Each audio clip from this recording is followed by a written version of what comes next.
I say, it's just in her house. Yeah, you know. We just remodeled, but Would you like us to donate some? Oh, you're not into orange for my... There you go. Of all the things the hurricane could not destroy, it was this. Good morning, everyone. I'd like to call order the October 20th meeting of the Charlotte County Airport Authority. Reminder to please turn off your cell phones and any audio-visual stuff. Okay, start with an invocation. Those that would like to join us, please. Sure. Shall we stand? Dear gracious Heavenly Father, we take this time to praise your holy name, and we give you the glory and the honor for all that you do for us here at the Airport Authority. We ask now that you bless this board with wisdom, guidance, increased IQ, speaking and thinking and critical thinking abilities. And we once again just thank you for the hedge of protection that you provided for this airport. Yes, we had damage, but other people's properties were destroyed. But we give you all the honor, glory, and praise. In Christ's name we pray. Amen. Amen. Ms. Oliver, would you lead us in the Pledge of Allegiance, please? Yes. I pledge allegiance to the flag of the United States of America and to the republic for which it stands, one nation, under God, indivisible, with liberty and justice for all. Roll call.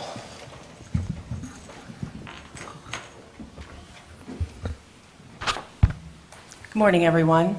Good morning. Mr. Andrews, Here? Mrs. Oliver, Here. Mr. Carr, Present. Mr. Hansick, Here. Mr. Parrish, Here? Mr. Hurston, Present. Mrs. Coppola. Here. Thank you. Okay, I'd like to recognize that we have Mark Mahowski from the City of Punta Gorda, councilman. He's in the audience. I don't see Mr. Mark Deutsch. is here. Yeah, Mark's here. Oh, there's Mr. Deutsch. And Charlotte County Commissioner Stephen R. Deutsch is also with us. I'm opening this meeting with a statement in recognizing our staff and employees for their response to Hurricane in getting us operational in the face of enormous challenges. The employees were faced with their own storm issues, but also answered the airport needs. Besides getting us up and running in days where the logistics of staging of hundreds of power company vehicles and their employees, plus air operations associated with the aftermath of the storm through New Air Center Terminal. The employees from the bottom to the top did an excellent job. Thank you. Thank you.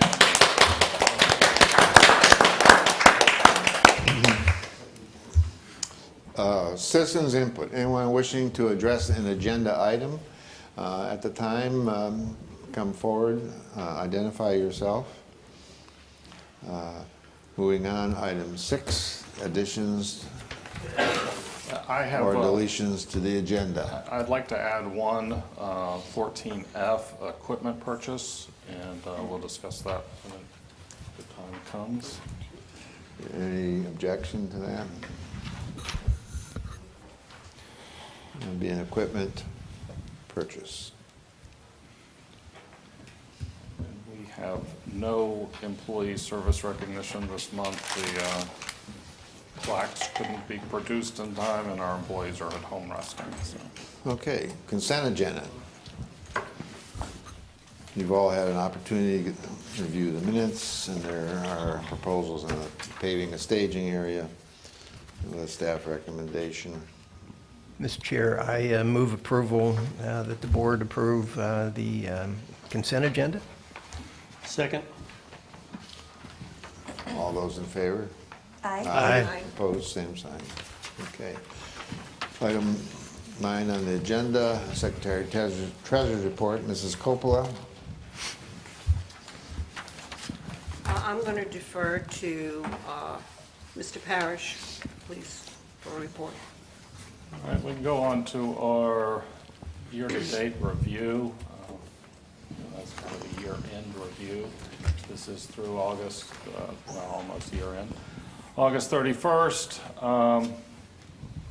We continue to meet our budget estimates and slightly over in both revenue and expenses, but a positive variance in our operating gain. As well as year-to-date, we exceeded our expenses and revenue by 1.8 million, for a total of 6.7 million in profits. Keep in mind, a lot of that was spent on construction projects, and we will be moving forward with a lot of rebuilding. Go on to accounts receivable. It's only one and they did pay $109,000 as Allegiant, and their AP system is not the greatest in the world, but they are up to date now. We're working with all of our tenants that are currently having issues, and there's a budget item to allow us a little discretion in rents later on. As you saw on the previous slide, our revenues and our expenses continue to be positive, and our balance sheet continues to be positive. Net assets increasing. We are just quickly, we'll be transferring the new runway to the balance sheet soon, so you'll see a major increase, as well as the air center and the ramp will be transferring from construction in progress to the balance sheet. Okay, before we actually move on to the liaison reports, I think we should introduce our new employee that, I failed. You messed up on. I failed to do that. Well, he wasn't on my list. As we all know, Sandy Colley retired last month and went on vacation before the hurricane. So we hired Mr. Chad Rosenstein. He has a long career in aviation, both in the airlines and airports, and he is a great addition to our staff, and we threw him in head first, and he's now dealing with binders and binders of insurance claims. So welcome, Chad. And okay. Sometimes we'll let you speak. we'll let him speak at some point when he has something to say. I'm okay, thank you. I agree with that. Is that what you call baptism by fire? Well, The heat hasn't been turned up yet. Okay, moving on to liaison reports. I have no report from the city of Punta Gorda. They've been, if you've been reading their blogs, they've been really busy, as we all have been. So I have no report concerning the Punta Gorda City Council. Mark, do you have any? You okay? All right, thank you. County Commissioners, Mr. Andrews. I have no report, Commissioner Deutsch. I didn't have a chance to contact you. Have anything you'd like to address? I'd appreciate it. You know he's going to have something to say. Oh, I know that. So, come on, Stephen R. Look like in a good humor this morning, but He stayed out too late last night. I know. Good morning, sir. Morning, good to see everyone here. You may have noticed we had a hurricane a few weeks ago. Just a brief comment on the storm, I won't go into this. We all have our own stories. My favorite is not the one being stuck on the 5th floor of the building and not being able to get out Wednesday night. It was the ride home. And then the next morning, my whole rear window was gone. I didn't even know it. But anyway, putting that aside, it's sort of kind of a partially personal thing, but I got photos, and that's what I'll show you later. I've been through a bunch of storms. I did a number of them when I was on active duty in the Coast Guard, and at a number of government levels. I was on a town council when Bob came in and destroyed New England and et cetera, and worked, in the legislature on the state. And, here now, and this is the second, I wasn't in my house with Charlie. I was wise enough, I closed a week before, so I got to redo all of that one. I just want to share with you, and I think this is well known, but it would be almost beyond comprehension for me to conceive of a team that was better prepared, better equipped, or act better than the county staff and our first responders, as a team. We were running 4 meetings a day, but from the prep work that went through the EOC, we finally, last Sunday, we had to cut the hours at the EOC. The volunteers wouldn't go home. We had attorneys at shelters, we had people from HR answering phones, while their own homes hadn't been attended to. In fact, someone just said to me, "Hey, Deutsch, get the top on your roof. You've been dim." The one aside, and you guys may have experienced this to some level, and I've been around a while in government, and I finally realized why I run for office, and it's probably a selfish thing, but when I can help somebody else, I feel good. I was getting 120, 130 phone calls a day the first 4 or 5 days, and not getting sleep and dealing with the issues of the storm, as we all have, didn't get me. What got me was not being able to help everyone, from the people who lost their dog, the cat that died, the gal crying in my arms at the Legion. They had nothing on the slab. Somehow everything had gotten blown off the slab of the house. And, we're mobilizing, we're doing the best we possibly can, as you guys are, to deal with it. But I have to tell you, it was impressive, our county staff, the volunteers, the agencies, the interaction, and you guys are part of this as well. Absolutely amazing. So stay safe. Maybe we'll learn some stuff from this and we can do better as we go into the future. Most of the county parks are closed. The swimming pools are closed because we want to make sure that they're all sound. We lost a couple fire stations. The Mid-County Library is down. We're having to redo voting. We're doing it at the center. We're all making the same types and kinds of adjustments, obviously, you folks are making here. So we're in this together, but we'll survive. We'll do it. We'll get through it, and maybe we'll even be better from the experience. Thank you. Thank you. Okay. Moving on, MPO, Mr. Yes, Christian. sir. Commissioners, our meeting, I was supposed to meet 10/17. The MPO was canceled for obvious reasons, and our next meeting isn't until December 15th, so I'll be attending that. This next Thursday, I am attending an MPOAC meeting in Orlando, October 27th. And prior to that meeting, I have a Freight and Rail Committee meeting that'll be televideo. But in terms of economic development, I think from a public perspective, Commissioner Deutsch could talk about that better than anybody. But on the private side, it was complicated before the storm, and it's even more complicated now after the storm. But anyways, Commissioners, that is my report. Okay. Thank you. Yes, sir. Mrs. Coppola on the community. Well, I don't have to remind everybody, just look around at the devastation.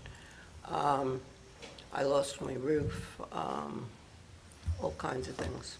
It was awful. Thank God for family, thank God for neighbors, good people in this community. I'm gonna cry. I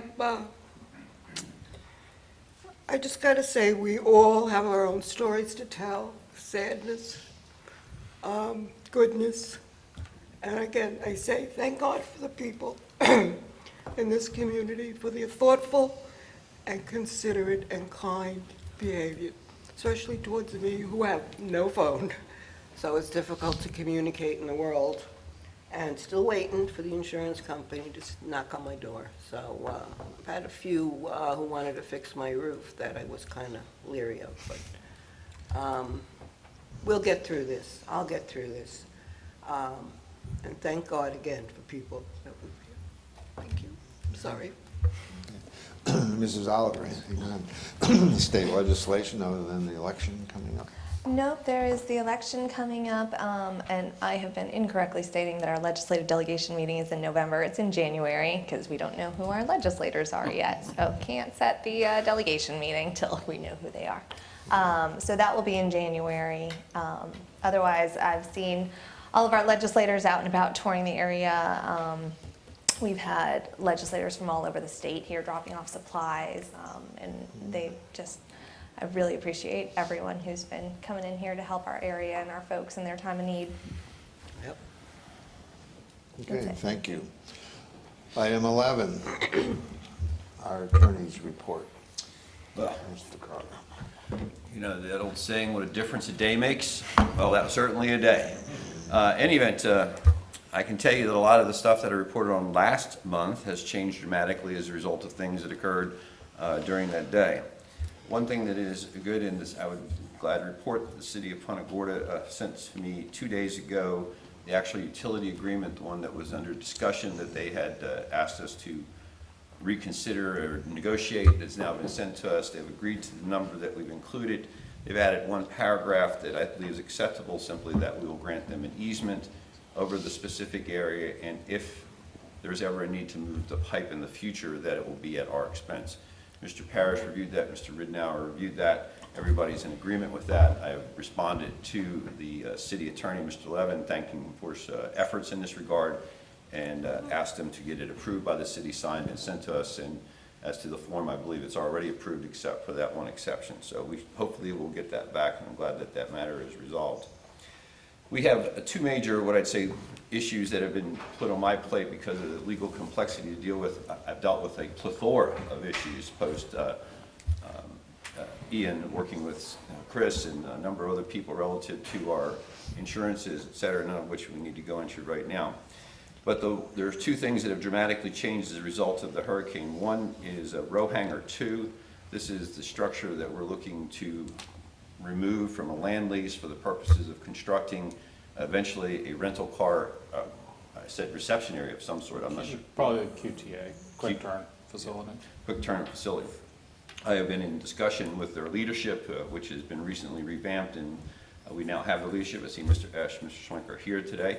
Mr. Parrish and I took an opportunity to meet with them on site to, one, just check and see how they were doing. They suffered significant damage to their building.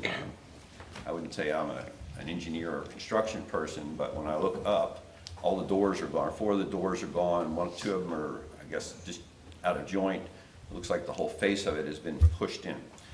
They are self-insured and are proceeding with what I'd say safety efforts for the purpose of securing the building and putting it in a condition at least that they can not habitate, but at least park their aircraft in.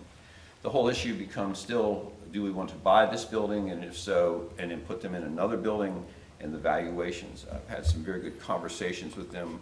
We're working in an effort to try and determine a process which we can get them out of what I'll call these unsafe hangar, unsecured hangar, perhaps into the new hangars that we're going to build temporarily, and then we're going to try and work out an agreement whereby we build them a whole nother building. If you recall, at the conclusion of the last meeting, they asked us, was that possible? There's a lot of discussion to happen associated with that process, but I've had some very good conversations with Mr. Esch and Mr. Schwenk, both on site and then subsequently via email and via phone. I've spoken to Mr. Parrish and Mr. Duncan associated with the process. Again, conceptually, we're working on that, and I hope to bring you a better report or a more complete report on that as it progresses next month. There are a couple of issues that we have relative to that I think the hurricane modifies. That is a valuation issue of the structure, and that's the one thing that we need to get through, and we'll have to work it out, but I think we have a working concept. The other is the litigation with Gulf Contours. All of you know Gulf Contours is the facility, is the job that is in this building over here. We've been dealing with them for years and years and years. At the last board meeting, there was a discussion associated, and I told them that obviously they were going to follow the abatement agreement. So we proceeded with the litigation to evict them. I filed that cause of action both as a action for a writ of possession, commonly referred to as eviction. In commercial cases, it's really removal. A writ, distress writ, and for damages. We received a counterclaim and defenses predominantly based upon promissory estoppel, and not to get into a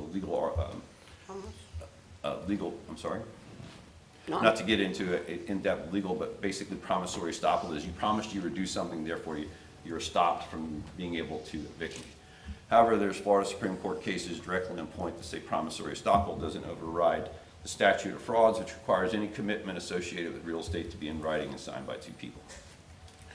In any event, I filed a motion to dismiss their counterclaim and to strike their affirmative defenses. I've also placed their attorney on notice that this it lacks merit, and placed him on notice of a potential 57-105 claim. What happened is, of course, during the hurricane, is their building was destroyed. The building was destroyed. I believe most of the doors were removed from that. It's caved in a number of places. It was independently evaluated by our insurance people and then slated for destruction, not repair, not anything else, destruction. The carrier has determined it is not worth rebuilding. I think one needs to simply drive by it to look. Number two, it's a real safety problem. Unfortunately, as I drove by that, I saw the principal of golf contours in this building devoid of even rudimentary safety equipment. No hard hat, no high-vis vest, no shoes. He was basically in sneakers and nothing else. I spoke to Mr. Parrish about this. I sent the attorney a letter saying, noticing, please stop doing this. This building is slated for destruction. We will help you secure this building. We will help you remove this. We offered to lend assistance to him for this purpose.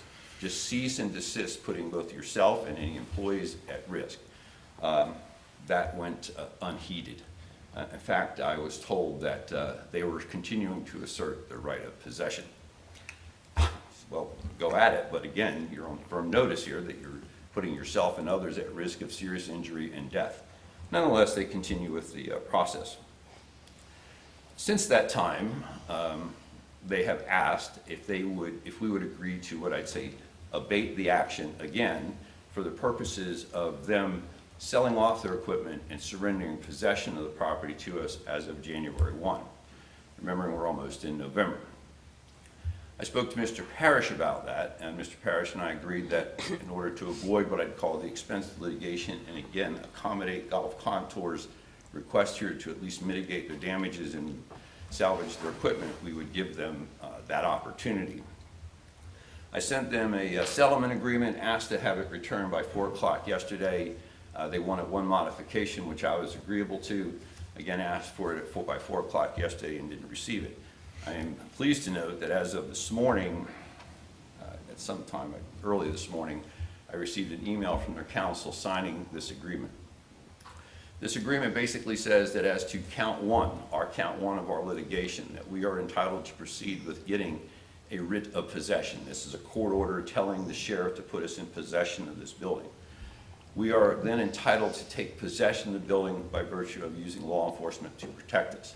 However, I've agreed to abate the enforcement of that writ of possession, that court order, until January 1st to give them an opportunity to remove their equipment. We are going to again reiterate to them to please quit entering this building in unsafe conditions. Whether or not they abide by that or not, it's going to be their own decision. I have great fear when people are walking around in unsafe conditions with no hard hat, there's traffic everywhere, no high-vis vest, no boots, nothing to protect them from injury. But Mr. Goen is Mr. Goen, and he's going to do one. In addition, all of their counts against us are now going to be dismissed with prejudice and gone, and we should have possession of this building as of January 1.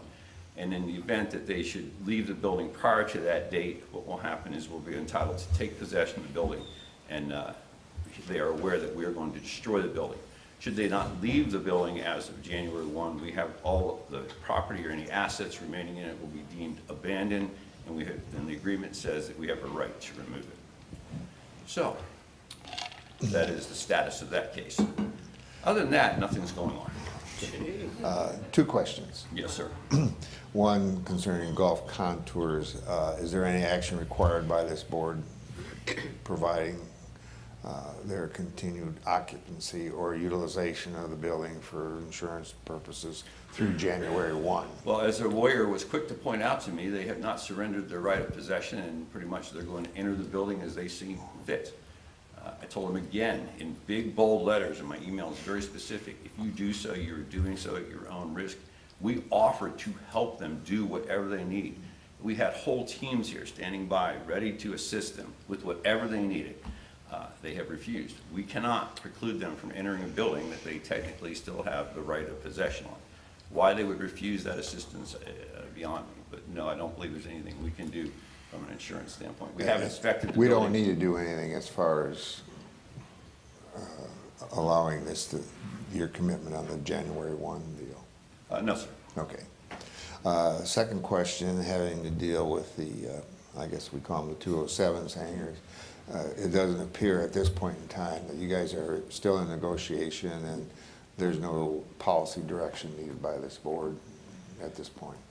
No, sir, there is not. I believe that we're working with them conceptually to the extent that we can formulate a conceptual plan. And again, it's been very amicable.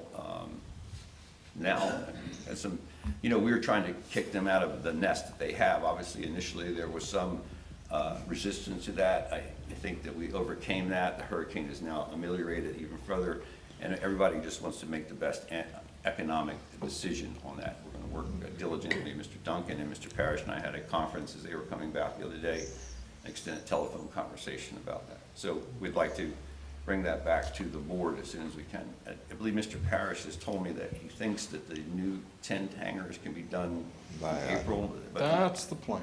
that's the plan. There's a permitting issue, but I'm not exactly. That was taken care of. The engineer came out and got the permitting done, so. I know somebody's got some stamps. He's got pull. So Okay. hopefully we can find a process where we can get them again, and I don't want to say their building is unsafe, but if you were to see it, it has been significant damage. To their credit, even being uninsured, they were out there 3 days after the hurricane. They had people, equipment moving, securing the building from a safety standpoint. And again, we met with them on site. I walked in the building.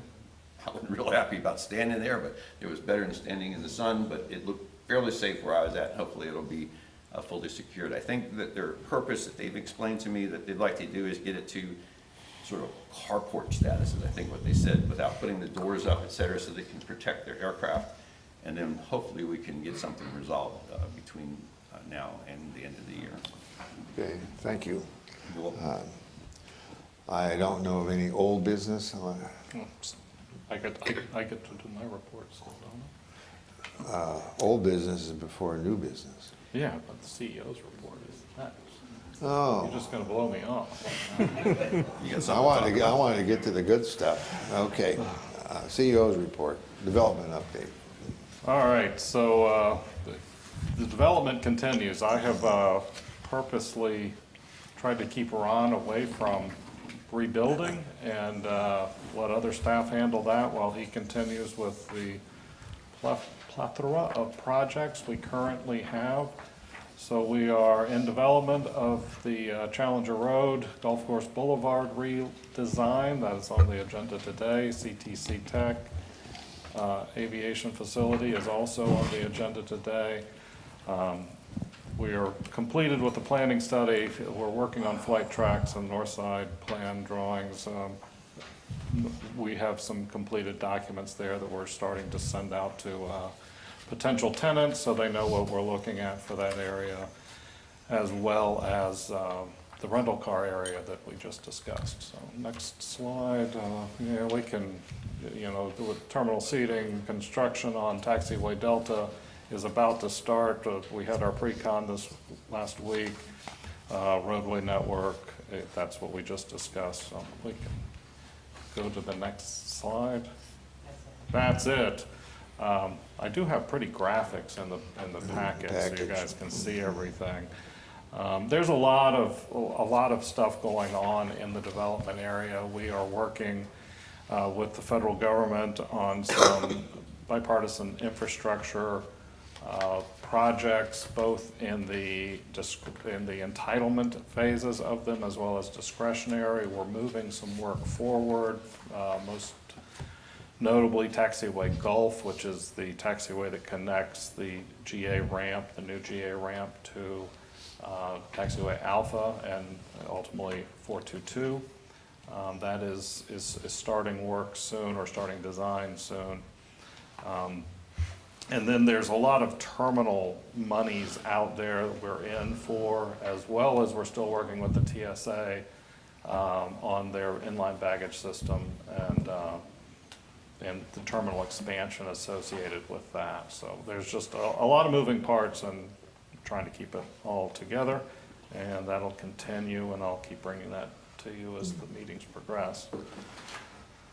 Any specific questions on development? If not, we'll go to marketing, and Ms. Miller, who has much prettier pictures than I do. Good morning, Commissioners. I know there's a lot of good stuff to get to, so I'll keep this short. Obviously, September was busy with hurricane preparations and the weeks after, of course. Want to let y'all know I'll be sending y'all an email about the Charlotte County Chamber Luncheon, which will be now November 4th at the Holy Trinity Greek Orthodox Event Center. So as you know, as Ms. Coppola said, things get canceled, rescheduled, so just keep that in mind. I also just returned from an airline conference, which was really great networking, sharing our low-cost model with airlines and other airports, and letting everyone know how resilient we are and how we were back up and running and had Allegiant flights 5 days after the hurricane, which was really awesome. So, of course, there's still a lot of challenges out there in the airline business with pilot shortages and aircraft constraints, of course. We have a lot of competition, of course, as well, and Allegiant is successful here. And as we look around the community and we see our hotels need to be rebuilt, and Airbnbs, and the community needs to be rebuilt, but we're resilient, and that's the message that I shared with our potential airlines. So I'm confident at some point we'll have the right airline again join us, along with Allegiant and Sun Country, and the right routes will materialize when we have that critical mass of population and demographics. So that's a little update on that. So like I said, keep your eyes and ears open for as things are rescheduled, and we'll get back on track. Thanks. Mr. Duncan, our aviation report. Yes, good morning. First bar graph to the far right, you'll see that it came down about 1,800 operations as compared to 2021 in the month of September. And that was because, as you recall, we had both our primary runways shut down. We were successful in completing what was called the bullseye. For that 1 week when the two runways were shut down, we still had 927 open for GA flights. So that's why that number's down. Next slide. And that then falls in line to why passenger counts were down for the month of September. We had just under 65,000 passengers as compared to 73,000 the same month in fiscal year 2021, or I should say calendar year 2021, and that again is due to the closure for 1 week. And that also then falls in line why fuel sales were down. Avgas out of the truck, 5,400 gallons, down slightly from previous September. Same thing with Avgas self-serve, which is at Jet A gallons actually was up. So we did have a lot of jet traffic, GA jet traffic, but then again, gallons were down for commercial flights. Thank you. One thing I will note is, thank goodness we had just opened the Air Center.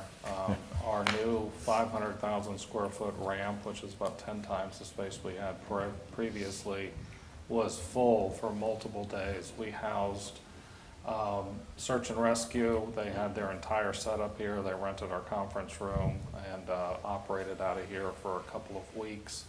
They had a command center set up in the parking lot and a semi where they housed their people, and they flew continuously. We had multiple C-130s. The Coast Guard Command General flew in his nice little airplane. I should have stayed in the Navy. Not one of those. But we were one of the central airports for the recovery. One of our advantages is one, had just signed that military fuel contract, which allowed the military to come in here and operate easily. And we had a really nice facility that was only sustained minor damage. And we opened literally the next morning. Staff came in at 4 a.m. to start cleaning up not only the airport, but Piper Road. We were out there with our tractor pulling out light poles so that we could get both FP&L staff out because they were pre-staged and any other rescue staff in. And so I too want to thank the staff because it was a Herculean effort to get all of this done. And selfishly, we wanted to open before RSW. And we did. And, I think we could have opened a few days earlier, but it was the logistics of getting the airline operational was more than getting the airport operational. We could have started 3 or 4 days earlier, but I do want to thank staff, and then we'll go into our hurricane update, which we have some pictures. I will say, you're never prepared, but we have been building to a higher standard than even is required for the last few years, so that we can withstand and recover quickly. Our terminal had minor damage, mostly water driven by rain under doors, through vents. Some of our hangars, like the Sheriff's Hangar 117 that we just recently bought, we did some upgrades to the Sheriff's Hangar after Charlie, and that held up fairly well. Some of the newer hangars held up fairly well. The FedEx building, minor damage. Our office, minor damage. APG. A lot of these we didn't own, but we assisted in the rebuilding. But we still had a lot of damage. The random aircraft ended up in an employee parking lot. The owners were here a few days later to pick that up. Fortunately, we didn't have any major fuel spills. We didn't have any major oil spills. For as much damage as we had environmentally, except for a lot of trees missing, we really did well. These are a couple of NOAA photos. They're now available on Google Earth. My friend from the University of Florida sent me these. I will note that if you look at the Arcadia Aerospace building on the far left, the Aeromed building, and then right above that would be AirTrack, there was significant damage to those 3 buildings that I have to think was some kind of rotational winds, a tornado, a microburst. I'm not sure, but that is not normal damage we see in a hurricane. There's some significant damage to those buildings. If you go by Arcadia Aerospace now, they have a big temporary wall built, but and the Aeromed building's completely stripped of metal. We'll have to completely rebuild that building. Our new air center, go back one slide, did really well. Some minor damage to the Port Cochere, as well as some gutters that came off. We're having a roofer go up and look at the entire roof just to make sure there were no panels lifted. But okay, now we can go to the next slide. So we, in the 15 days after the storm, had over 635 operations at the Air Center, almost 52,000 gallons of Jet A and 5,000 gallons of avgas, which is a lot for a month at a new facility. And it was with staff working a lot of overtime to take over for the people who couldn't come in, but I will tell you, we had 5 staff that lost most everything. Many lost cars, especially the people who live down in Fort Myers. So we've been working with multiple agencies as well as other airports, just bringing stuff in. Tallahassee brought us 500 fence posts, and the poor guy had to drive.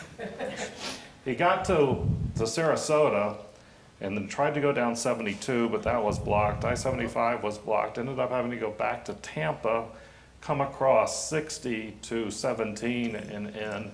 Took him about 20 hours to get here. Wow. So But I can't thank the airports enough for what they did. Did you give him free lunch? We did feed him and gave him some gas so he could get down to his parents' house in Marco. So I don't know what he found there. But Pi also brought us some supplies. The Savannah Airport, as well as Gulfstream, flew in a lot of supplies to us and then down to Naples.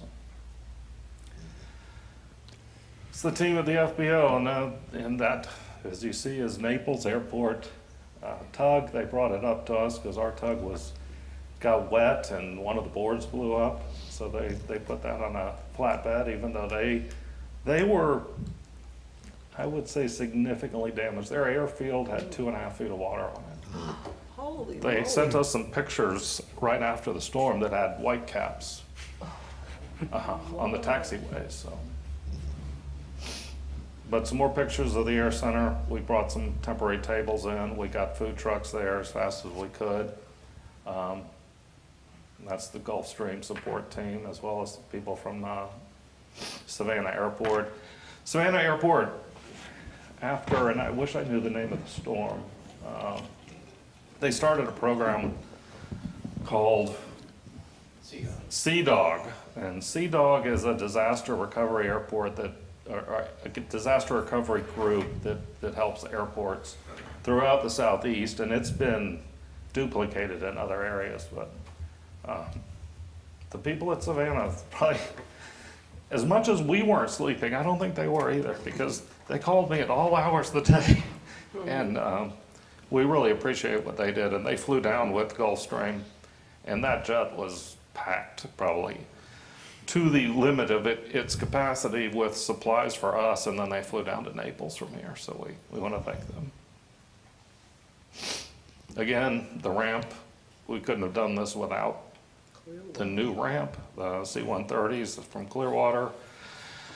The Coast Guard, their version of the Black Hawk, as well as Navy and Army helicopters were here doing rescue, and then the private firms, and that's what the General flies in. So that's a nice little plane. It's kind of an old G5. Yeah, they're saving us. James, It's at least 6 years old. do we know how many aircraft we actually lost or damaged? Any idea? Right now, there's probably about 10 on the south ramp that are totally destroyed. A lot of the owners have been out here already picking things up. I will say under Hurricane Charlie, we lost 80, so it was a lot better. I don't know how many of you know that on Saturday night, the Gators were losing, so I didn't mind coming to the airport. Well, that was all right. We had a microburst tornado, we're not sure. It did flip over a couple of more aircraft, as well as flip the C-17 that was here being fixed after it broke down over a year ago. Flipped it almost 180 degrees on the ramp, so add a little insult to injury. The governor's been here a lot. The CFO, Mr. Petraeus, has been here a lot. DEM, Division of Emergency Management Director's been here. Some supplies, this was the stuff that came from PIE and Signature up in St. Pete. Got a lot of supplies from them. Jacksonville Aviation Authority sent how many people? Total of 13 people. One of the nice that they sent some police officers, as well as Sarasota sent some police officers, so we could have the terminal covered because our sheriff couldn't handle it. But these guys lived here. They slept in the operations building and worked all day with our staff, putting fences back together, high mast lighting back together. A lot of things we just couldn't have done without them. We still have a long road. So we found that laying in the bushes.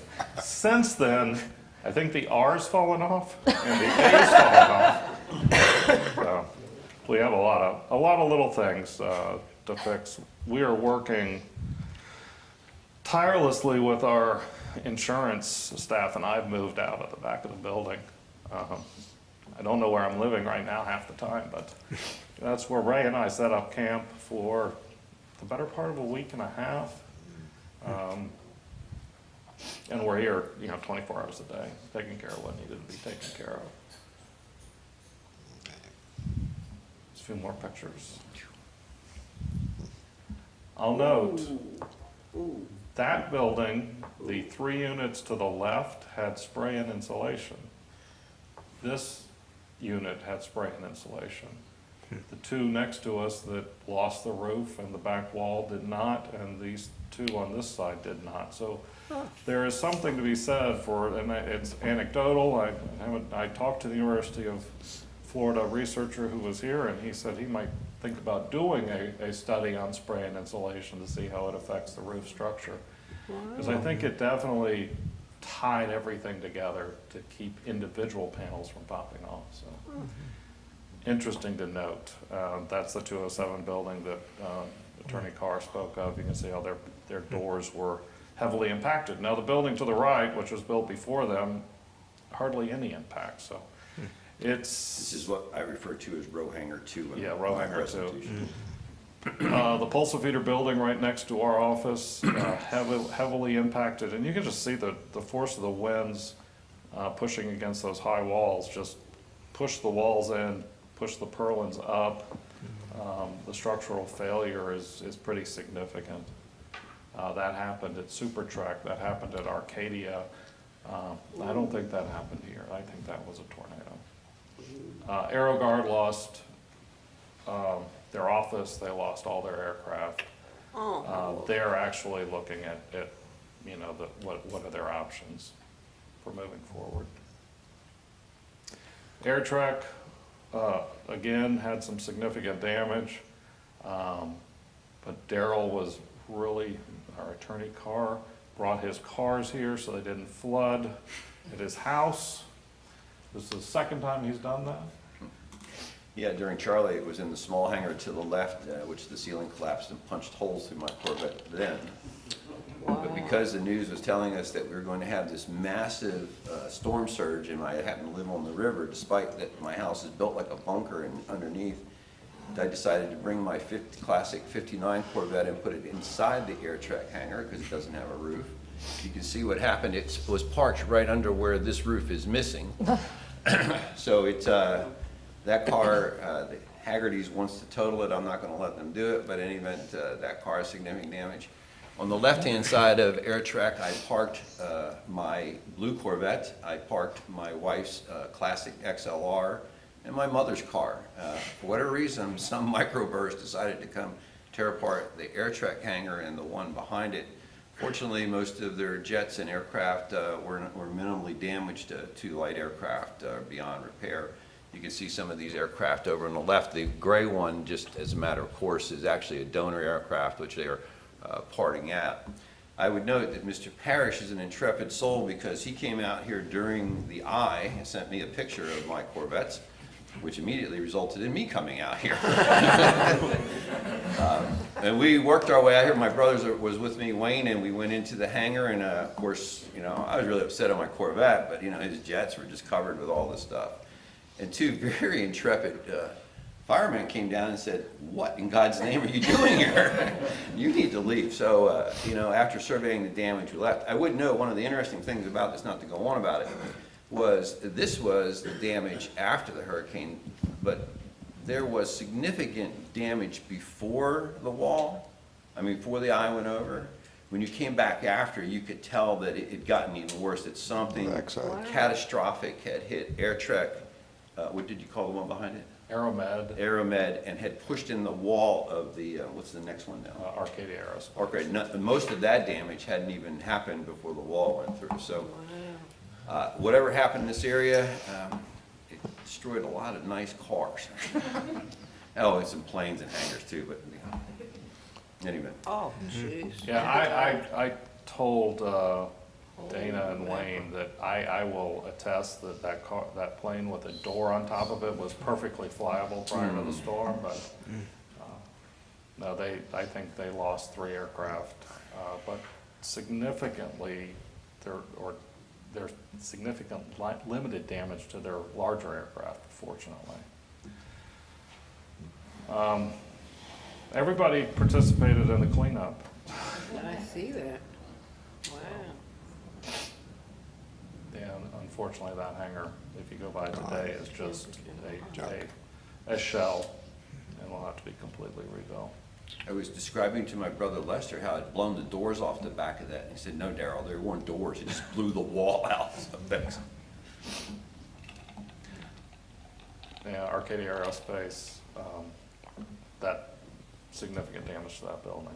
And then one of our... James, we don't think that that damage occurred on the first wave. We think that was in the second. I drove by that to look at Air Trek, and there was no damage to that building.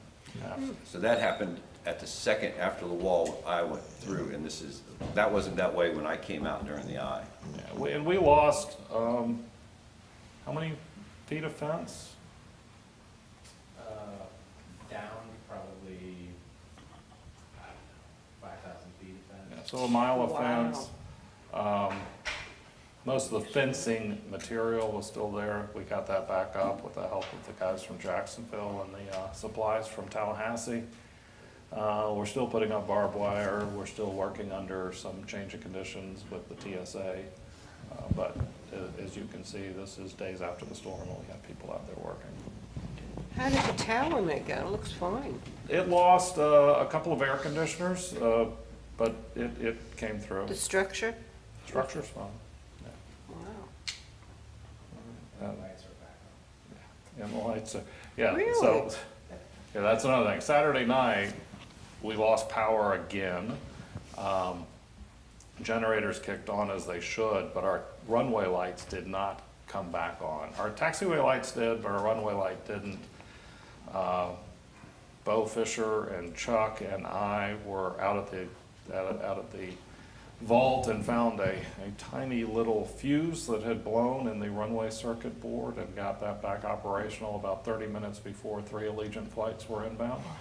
So it's the building next door to us, and a lot of that is still sitting there. We've been using this parking lot for storage with FP&L. They've been bringing their old transformers here and then loading them up and taking them elsewhere. They cleaned up a lot last night so we could have a meeting here today. That building, I think, is totally destroyed. We have sent all the tenants lease termination letters, so they're no longer required to pay their rents, and told them that, you know, as soon as we have new facilities, they'll have the first right to come back.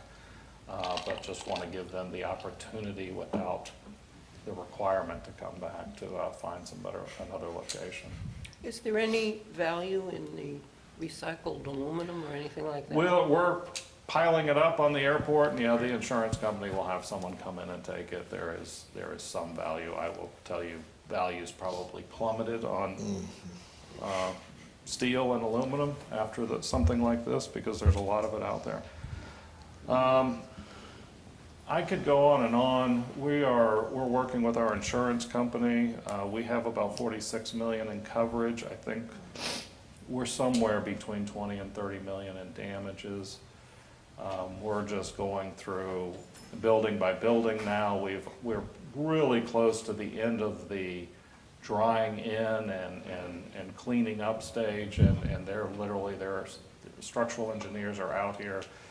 We have a program with FMIT, which is the company that handles our building insurance. They're also the counties and a few others, called Turnkey. They actually come in and manage the reconstruction of everything, and that allows us to not have to have Ron doing project management on 53 projects, additional projects. They use local contractors. And they're going to be working in our office. Their project manager is going to be sitting next to one of our people and just going through everything. So we'll have control over the process, but we won't have to add a lot of staff for it. So it will be a long process. I think in about 6 months you'll see considerable progress in the larger buildings. Smaller things like the building next door, we're going to have to go through a whole new process.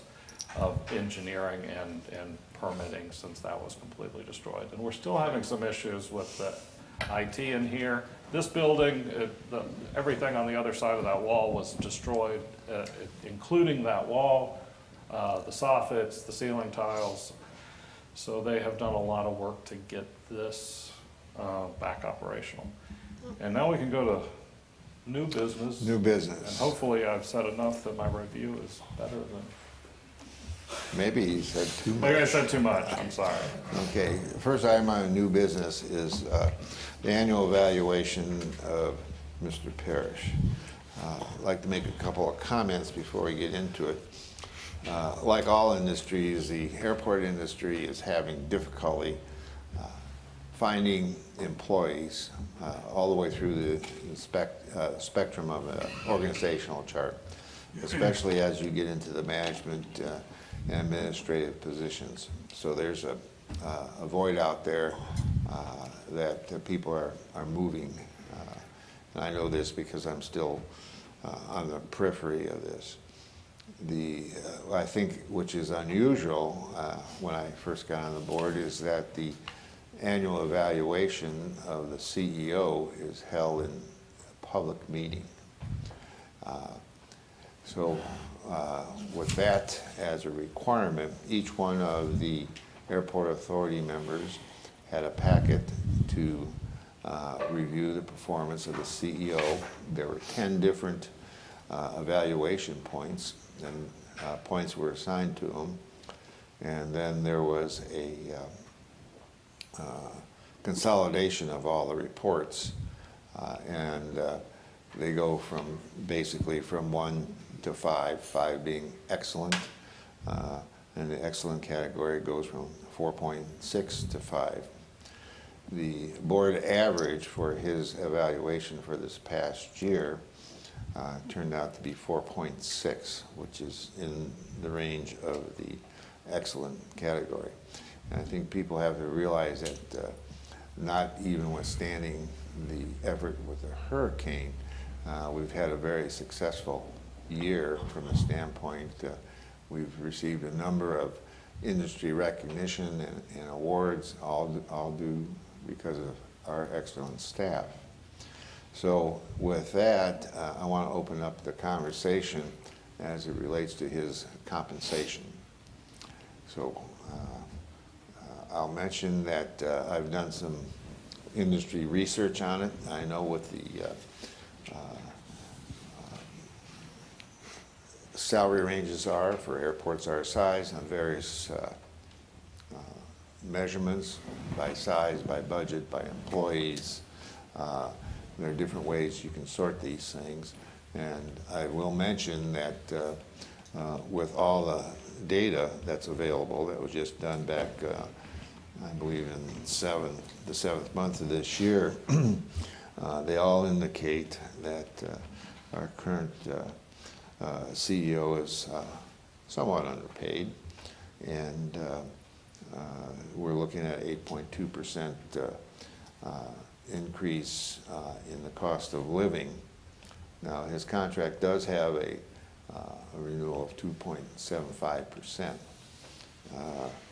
And with that, 2.75? yes, that's in his contract. Okay. And I think what we're looking at is we're looking at an 8.2% cost of living, and how you all want to handle that. Now, if you want some numbers of where this all fits in the national scale, and also as it relates to our regional airport, as it relates to the Southwest Florida and the Southeast and all that, I have those numbers, and I'd be willing to give you those numbers if you're. That would be good if you could get it Okay. out to the Yeah, rest of the can board. Yeah. we see, I'm sorry, I'm a visual person. Can I see it? Can we post it up somewhere? I don't. We did not. We didn't post it. I don't prepare anything for my evaluation. Yeah, let me give you these numbers, and you can make notes. They're pretty simple numbers. Now, this is just for the Chief Executive Officer, aviation only, which is what Mr. Parrish is. For the region that Florida is in, the annual base pay, now this is just annual base pay, no other things like retirement programs or cars or insurance, none of that stuff. This is just the salary. It's $289,477. And if you look at that, if you look at that as it relates to the annual airport revenue, for a airport authority, it looks at 242. Now that's on a national level. And if you look at it in relationship to what our budget is, and they have a range of from 10 million to 25 million, it's 233. The 242 is based on airport revenue. If you move on and you look at other ways to sort this stuff, if you look at an hourly rate, you're looking at, for our geographic area, we're looking at $139 an hour and change. If you look at an airport authority revenue budget, you're looking at $116.72 an hour. And if you're looking at and the budget itself, you're looking at $112.24. Right now, Mr. Parrish is at, his current salary is $206. If you look at what occurs for the 22-23 budget with just his contract increase of 2.75, that goes to 212,000. If you look at a 2022-23 increase, looking at the cost of living of 8.2, which would also include the 2.75, you're looking at the salary going from 206 to 222,842, or 107 per hour, which is still below what you would see nationally.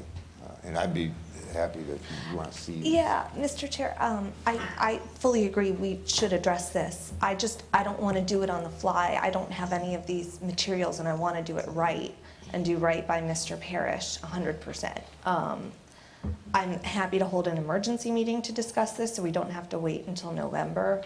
I just would like to see the materials so I can not do this, you know, all this math in my head without seeing, you know, the data in front of us. It wasn't in our packet, so I'm not prepared to discuss it today, and I want to be. Mr. Chair, can we take a break and get some copies? Yeah. Is that possible? I don't have any problem doing that. Tim, is there any way to put this up on the? Did you have a file yet? We can do it. Can we take pictures? I got pictures. Is there like a website that it's coming from? Well, that's data from ACI. ACI. It's actually something you put in your information. Right, and then you can sort it. The easiest thing is maybe to run copies of this stuff. Is our copy machine in here working? No. Tim, how about pictures from a phone and email it to you real quick?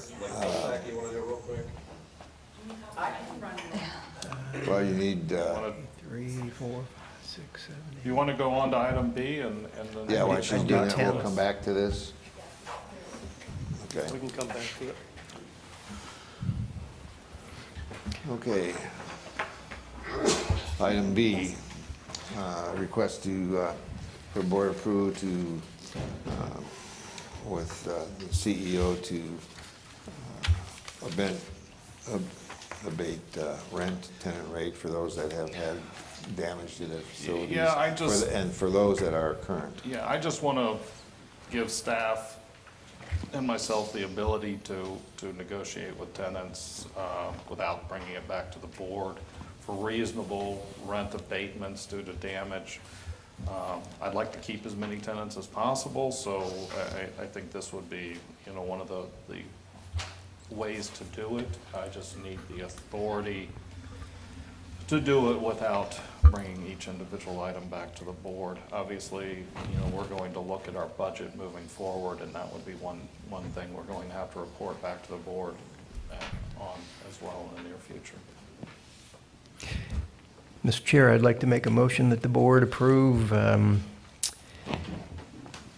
that we authorize staff. Jim, do you want to be included in that, staff?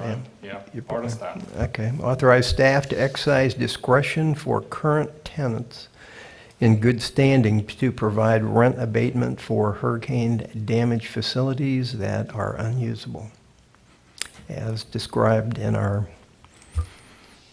package. Mr. Chair, I second that. Okay. Have a motion and a second concerning the question on tenant rate abatement to be determined by staff. Any further discussion? Is that totally unusable? Is that how you're phrasing that? Or is I partial to total. If we have been issuing termination, and that's a terrible way to say it, but termination letters to tenants that are completely unusable so that they aren't obligated to continue paying, and then allowing them to go out and find new space. The only reason I asked it for clarification is Mr. Hurston specifically said unusable, and I think that you want that discretion for things that are compromised. Yeah, we could change that last word. Mr. Chair, I'd like to modify my motion to include the word partial and completely unusable. Second. Any further discussion? Hearing none, all in favor? Aye. All opposed, same sign. Motion carried unanimously. The next item is some purchasing thresholds. We have been looking at our purchasing policy, and ultimately we will bring a new policy to the board that is more in line with other airports and other entities such as ourselves. One of the things we need to look at first is the thresholds of our ability to purchase things without bringing them to the board. Right now, we are limited to anything under $25,000 we can purchase. I'd like to increase that to $100,000, which is still lower than most of the people around us. For executive purchasing, the COO and the COO from 5,000 to 25, and then managers and directors 2,500 and 5,000. And you can see the other entities around us. This is one of the first things I tasked Chad with, and he's gone around and done a lot of research. Like I said, the whole purchasing policy will be brought back. There have been a lot of state changes, and we just reference the state policy, and I think we need to codify it into our policy. Mr. Parrish, what happens, so right now the current threshold for purchasing is 5,001 to 25,000. What happens at 5,000? It's below the threshold. What is that? That could go down to the CAA. So, they can approve that without me being there. Got it. But, we have managers of maintenance that are limited to $500. So if they're at Home Depot and they have to buy $510, they have to come back here, get a purchase order, get it signed by Ray, go back. Yep. It just... And Mr. Parrish, we're not talking cumulative, we're talking per occurrence? Per occurrence. Okay. So it'd be, Yes. Mr. Chair, I move that the board approve the CCAA purchasing thresholds and the amounts for executive director, 25,001 to 100,000, COO, CAO to 2,501 to 25,000, director from $2,501 to 5,000, and manager from 1 cent to $2,500. I'll second that, Mr. Chair. we buy very few things for 1 cent. Okay, I have a motion and a second to change the purchasing ranges for the various, from the CEO down to our managers. Do I have any further discussion on it? Hearing none, Vote, all in favor? Aye. Aye. Motion carried unanimously. The next item is award a design contract for the Golf Course Boulevard Challenger Road improvements. This includes removing a part of golf course that's in the RPZ, I believe. That's the right You letter. might mention what that is. It's the runway protection zone, which well, I can't think of the date. It was changed. We used to be able to have cars within the RPZ, but now you're not because of crash in, I think, Midway. But that's the reason we had to move the road south of the airport with the new 1533 expansion. And the FAA is requiring us to remove golf course. And instead of moving golf course, they're going to allow us to cut golf course off and then extend Challenger, which would do the same thing, but allow Challenger to go out to Piper, which I think is a better project anyway. Something economic development had been working on for a while. We'd like to award the contract to Michael Baker, I believe. It is, yes. Yeah, there you go, Michael Baker, for $349,100. That's for design and permitting and bidding services. They then go out to bid. It's funded through PFCs. And any questions? Mr. Chair, I'd like to make a motion. I make a motion the board to authorize the CEO to execute a contract with Michael Baker in the amount of $349,100 for work as described in the scope of work. I'll second that, Mr. Chair.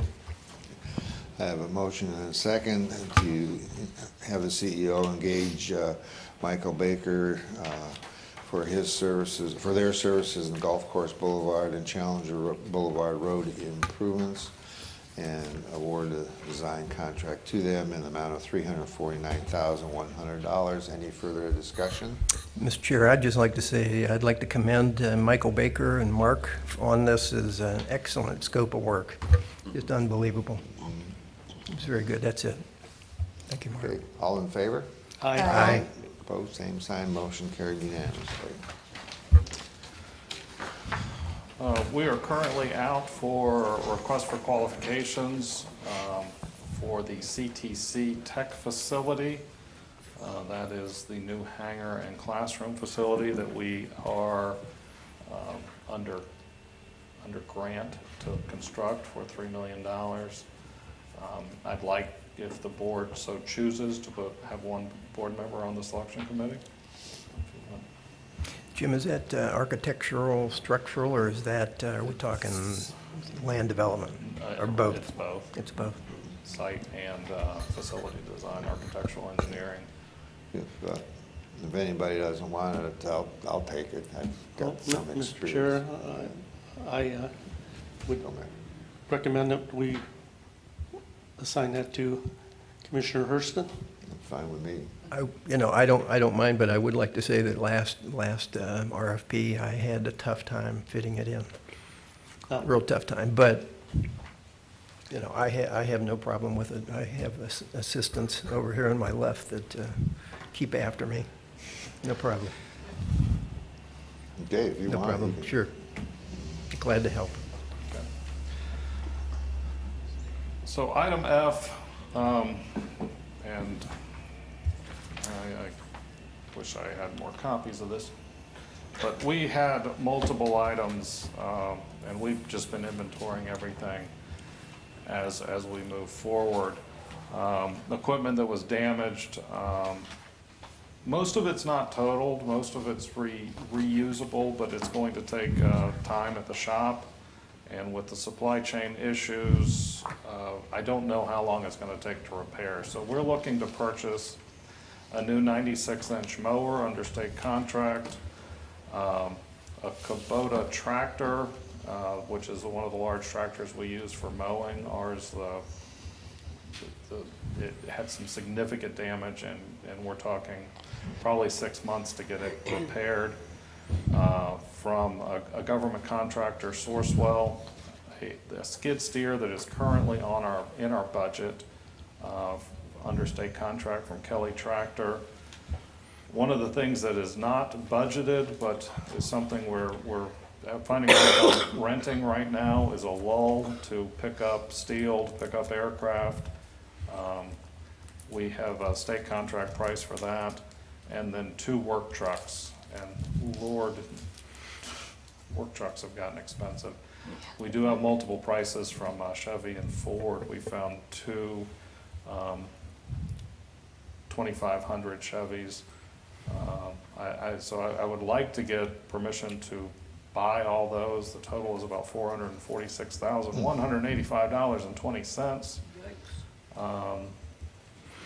Obviously, we'll be working with the insurance company on repairs or totaling out the other equipment as needed.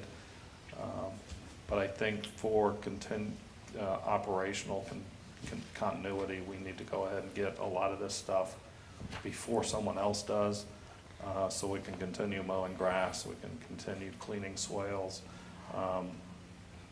and people won't be driving around with trucks that don't have windshields. Mr. Chair, I move that this board approve the CEO to purchase a mower, Kubota tractor, skid steer, lull, and 2 work trucks for a price not to exceed $460,000. $685.20. Well, Yeah, I'm giving a little wiggle room. 460 would, and yes, I asked for the trucks to be rounded up because Yeah. 54,000 may not be the price when they get here Yes. in a week and a half. So, and pursuant to state contract Yeah. procedures. As presented, I guess. Okay, I have a motion to approve the CEO purchasing a number of various vehicles to continue the operation of the airport in an amount not to exceed $460,000. I'll second that, Mr. Chair. Any further discussion? All in favor? Aye. Aye. Motion carried unanimous. And right on time. Yeah. Jim, I assume a lull is a 4-tired small crane? It's basically a forklift that Why extends. don't I say, why don't we adjourn for a little bit so everybody can have a chance to look at the documents? Sure. Is that okay with Yes. everybody? I think it's recess, not adjourn. Recess. We're going to take a recess. Thank you. Need a motion to, No, you don't need a motion to recess. You just said we're going to go at recess. we're going to go in recess For how long? for 10 minutes. 10 minutes. Sure. Come back. Let's go in recess to 10:30, Okay, sounds good. okay? So I didn't correct you. No, I don't want to be done. I know, that's why it was quick to change your characterization. Yeah, this is,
Reconvene, is that the correct term? Are we reconvening?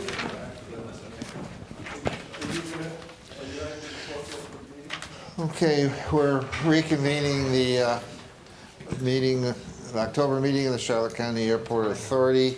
We went in recess to review some of the possible compensation for our Chief Executive Officer, who received a board average of 4.6, which is in the excellent range for his performance over the past year. So we'll open this back up for discussion.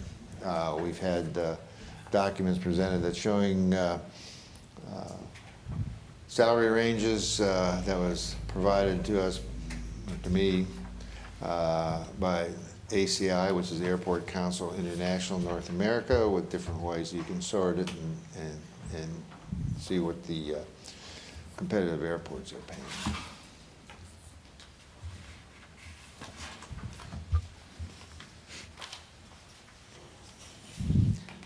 Well, based on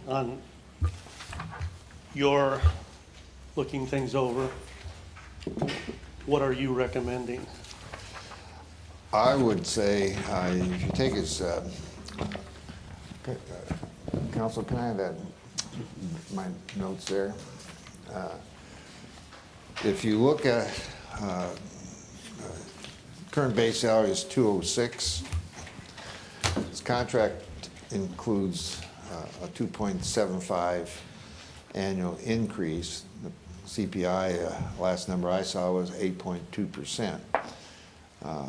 I'm suggesting that we take a look at a 8.2% increase, which includes the 2.75, which is actually a 5.45% increase over his contract for the year. That would take him from 206,000 to 222,892, whatever the exact number is. So that's roughly a $16,800 increase, $107 an hour, which is below, depending on how you want to sort it, what the averages are for someone in his position at a similar size airport, similar size budgets, similar size revenue. Well, Mr. Chair, in 2021, we gave staff a 6% raise, and in 2022, we gave staff a 7% raise, which, as you know, compounds. So I think 8.2% is right in line with where we want to be and where regionally is appropriate for our airport size and our revenues. I would agree with that. So it would be 8.2 less the 2.75. Inclusive. Sure, yes, of yes, exactly, exactly. Mr. Chair, my comments are for our geographic region. You know, they're including Alabama and Louisiana, which is my understanding, which are kind of low in pay area, kind of rural in nature. And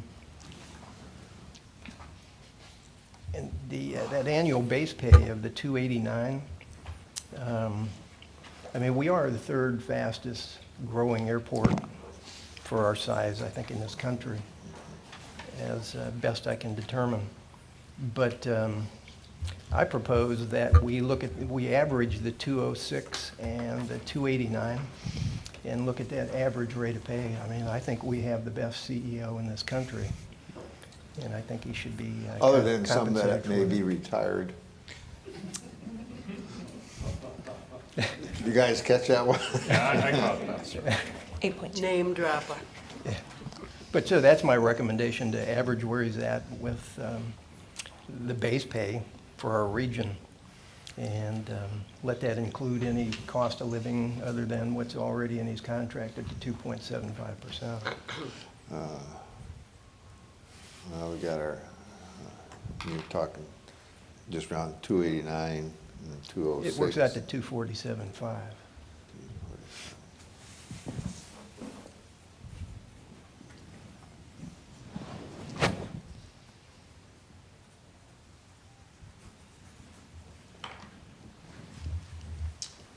Just procedurally, I think Ms. Oliver has a motion pending. I Right. There was a second order. No, there wasn't a second yet. I Was just want that to a make sure that motion? we Was that a understand motion? procedurally where we're at. We Yeah. have a- My motion was to increase Mr. Parrish's pay, give him a percentage increase over his current of 8.2%, inclusive of the 2.75% that he's contractually allowed. So that would get him to $222,892.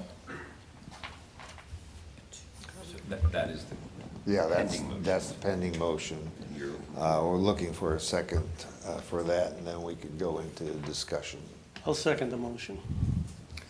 Okay, we have a motion to look at, to consider 2% cost of living increase, including the 2.75 contractual rate, which would take them to $222,892.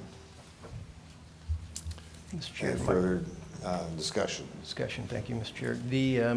Where does that put Mr. Parrish in terms of our region? Mr. Hurston, can you speak into the microphone a little bit? Sure.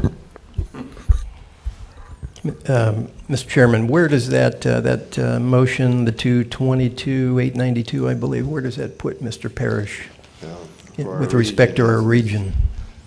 If you go by regional, you're talking 289 minus 222, roughly 7. It's about 67,000. 67,000. Below the quote-unquote regional market. And just to clarify, are we small A is our airport Yes. size? Okay. So this one that I'm looking at, I don't know what this is coming from. On page 3, the Airports Council International Compensation Survey. For the airport size, small A, the bottom of the page, it says the range minimum is 154,875. The range maximum is 238,517, and the annual base pay is 238. That is of That that's the national. national average. The yes. national average. So the southeast region is higher than the national average. And that's historically been true in the industry over the years.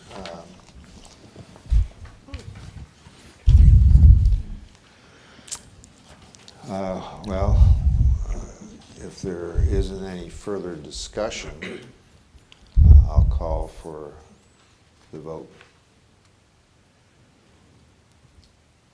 You're gonna on the restate. motion. And the motion is to increase the base salary of our CEO from the current 206,000 with an 8.2% cost of living increase included of the 2.75 in his employment contract to an annual base pay of $222,892, approximately $107 per hour.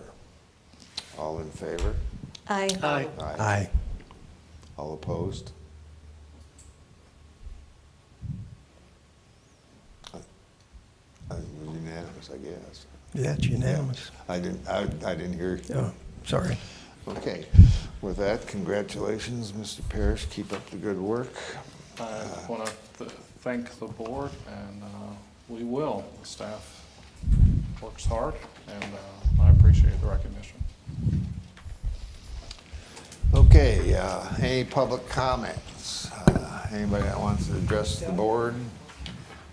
Public comments, come forward, identify yourself. You got 2 minutes. I'm Tom Esch, actually one of the manager for Rohanger 2. I just wanted to take a moment to thank all of and extend our appreciation to all of the employees, the staff, the many staff, and the management and the leadership management, and of course the government oversight board that's here to administer and oversight, provide guidance to all of the airport.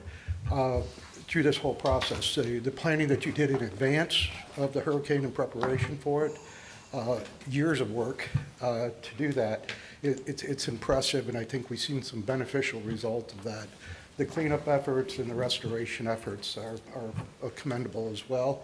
In addition to that, all of the hard work that is yet to be done by all the staff, and to extend our appreciation with that. Also to acknowledge that we appreciate the communication of a notable impressive, that I was impressed by as I was visited out there just literally a day or two after, the storm and the restoration and things we were doing. Mr. Carr, but Mr. Parrish came out. At first, I didn't even recognize Mr.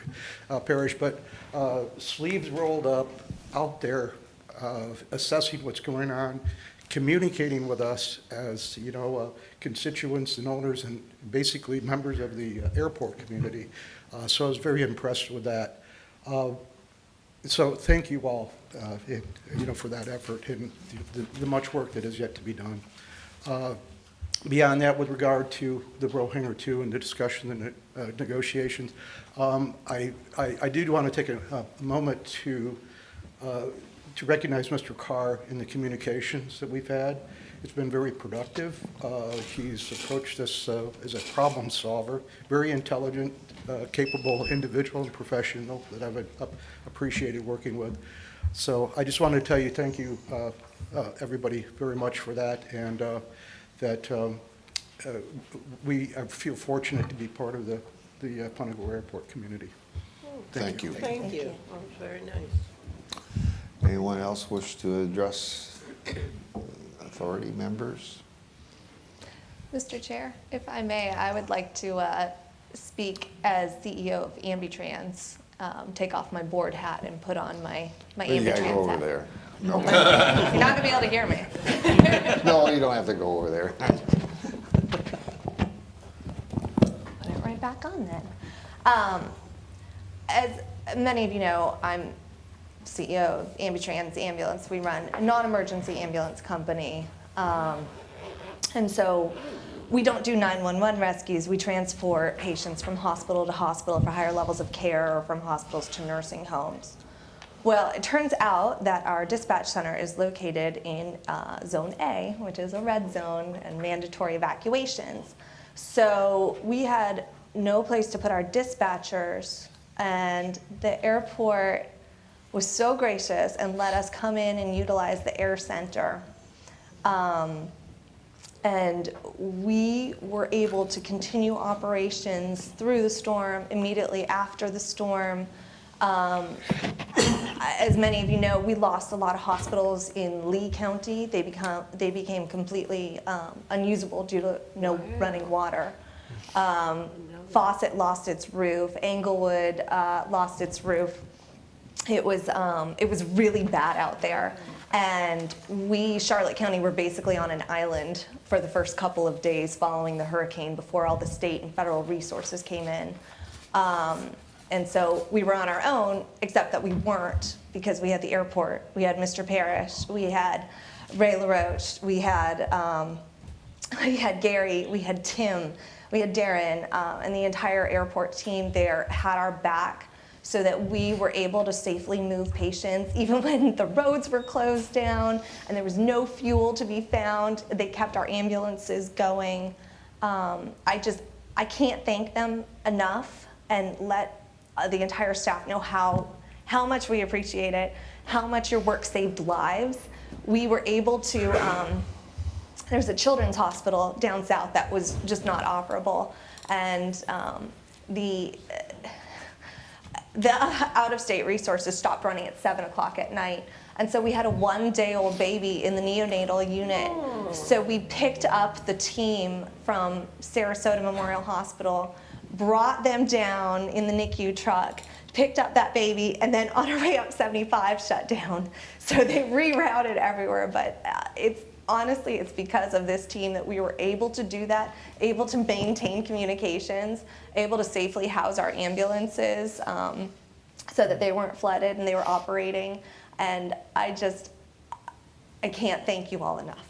It's when the chips are down, or when in times of great distress, you see who stands up and you see people's character. And the character of this team, they're just stand-up individuals. that's who you want on your team in times of crisis. So thank you all so much. And here you can see these pictures flashing. That's all of our teams in the Air Center. The wind blew the doors open. And so they had to, for hours, they were holding the doors closed in the middle of the hurricane. Wow.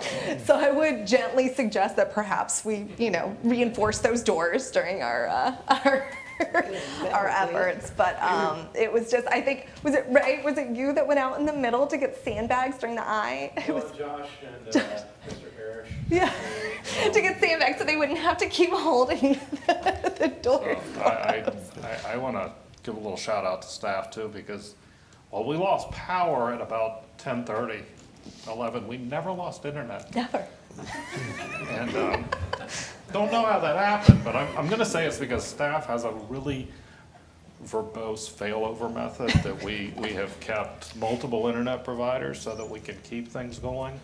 But the day after the storm, we had people lined up next to the terminal, and we were telling them we're not open. They said, "But you have internet." But I mean, I think that helped Ambutrans, that helped AMR, that helped all the rescue teams be able to come in and still operate because we had standby generators and we had internet so that they could continue their operations. Okay. Thank you for that. Okay. Thank you all. Moving on, commissioner comments. We'll start with Well, Mrs. thank you all for Coppola. being here. It's been an interesting couple of weeks. My own house, I have substantial damage. I wasn't there when it happened. I went to Northport to my son's house. Thank goodness. They were much better over there, much calmer. It's just an interesting experience. This is my second hurricane in Florida, and you just think you learned from the first one, but there's a lot to learn even when you get to the second one. And it's no fun at all. So I hope everybody out there is healthy. I hope your family is fine. And we'll get through this second time around in the airport. We'll get through this. And just say a lot of prayers. Thank you. Mr. Hurston. Thank you, Mr. Chair. Staff did a great job. I say that every month, but just amazing. But I'd like to welcome, I see we got Mark Kistler in the audience from Michael Baker. It's good to have you. David Gammon from Charlotte County. Commissioner Deutsch. And Dr. Pitts. It's always good to see Dr. Pitts. But anyways, we also have William Clay and Steve Harper sitting back in the back, and wife Jordan, like the river. And they have amassed a general contracting company with equipment and employees, and they've moved into Charlotte County to, they've basically followed storms for 15 to 20 years, I believe, something like that. But I'm going to just introduce them to Mr. Parrish, but it sounds like they need to contact Turnkey. Synergy. Synergy is the company that does the turnkeys. I got you. All right, very good. But other than that, it is good to see everybody. And I'm glad it worked out for Ambutrans because most businesses were really hit pretty hard. But it's great. But I know where to open up Hurston Engineering Services next storm. Okay, Mrs. Oliver. I think you all have heard a lot from me, but thank you all so much. Again, putting back on my commissioner hat, I'm just so amazed by the staff and so humbled to be a small part of this organization. Thank you all so much. Mr. Andrews. Well, thank everyone for attending. I can't really improve on what everyone has said other than to myself personally thank staff for all your dedication and hard work. This has been a rough few years with the pandemic and then now Hurricane Ian and the damage and trauma that it's caused. But as Commissioner Deutsch said, we'll get through this.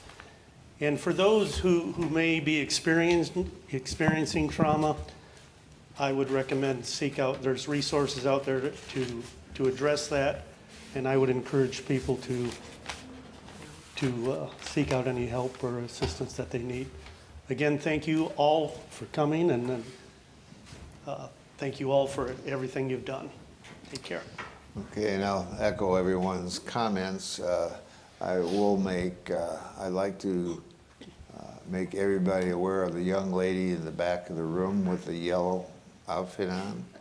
She is our new newspaper reporter. Her name is, see if I can get it right. She's got 3 names, but I can only remember 2. Elaine Emrich. Close enough? Well, welcome. So you all know who not to talk to. And with that, I'll adjourn the meeting. All right.